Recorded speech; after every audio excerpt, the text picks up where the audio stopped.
Hi everyone, welcome to a Stamping to Share video. My name is Kay Kalthoff and I'm an independent demonstrator with Stampin' Up! And today I'm going to share with you how to create this beautiful Love is Kindness card. And it is actually so easy to make. This was a swap that I did at Leadership and I made up like 36 of them in no time at all. So I'm going to share with you how I did this. And it's so pretty. This is the stamp set. It's in our 2015 Occasions catalog. And you can see it here. It's a single stamp, a wood mount stamp, and it's $8.95 US. It's on page 32 of our Spring Occasions catalog. And then also one of the things that I'm using with this stamp set are blendabilities. So I'm using the new Pink Pirouette blendabilities and also the Wild Wasabi blendabilities to color this. And then one other blendability to give it a little bit of shading. So let's go ahead and get started with the card.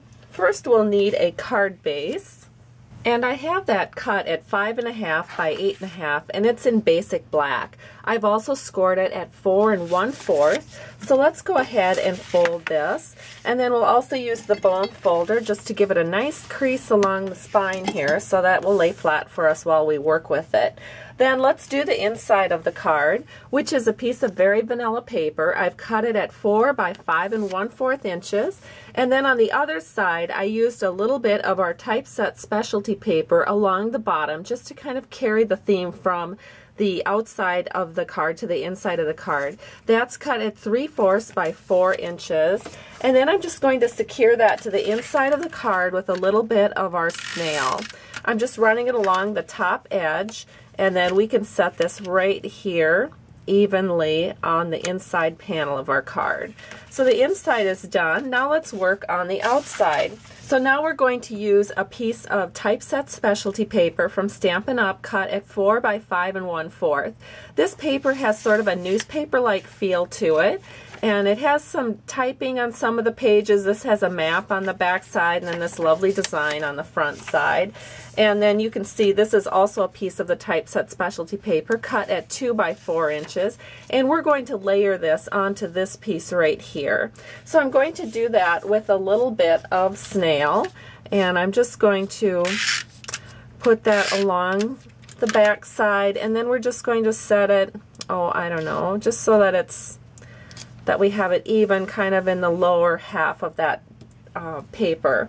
Then we're going to use some washi tape, and this washi tape is from the Stacked with Love washi tape. It's located also in our Spring Occasions catalog, and I'm just setting this, oh, I don't know, maybe a little bit, maybe around a 1/2 inch from the bottom of that second layer that we just put onto this card base here, or onto the first layer that'll go onto our card base. And then we'll just wrap the excess around to the back.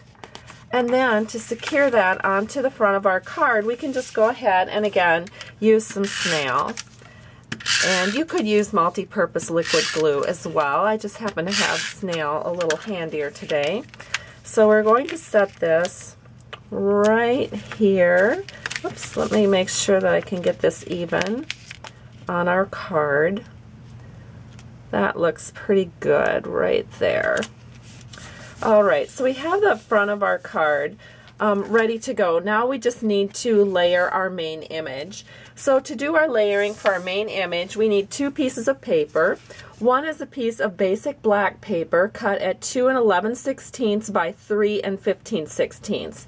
That will give us a 3/16 inch mat all the way around our main image paper, which is a very vanilla cut at 2.5 by 3 3/4. And so we will need to stamp our image onto this vanilla piece. And so what we're going to do is use our Memento black ink, and we're going to ink up our stamp with that. And so I am going to turn this around now, and I'm going to set it. I know that I want to set it so that the bottom and the right line up with the bottom and the right edge of my very vanilla panel. And then you just press straight down, you don't want to rock it, and lift up, and there you have a perfectly stamped image all ready to color. And to color it, these are the colors that I'm using from our Blendabilities. I had mentioned we're using the pink pirouette. This is the medium pink pirouette marker, and we're also using the dark pink pirouette marker. Those are the two markers that I'll start with for the flowers. And then I'm using the light rich razzleberry marker and the wild wasabi medium marker. So to start with, what I like to do is I take the lightest of the pink pirouette markers that I have right here, which is the medium marker, and I'm just going to color in, oops, I'm going to use the brush tip.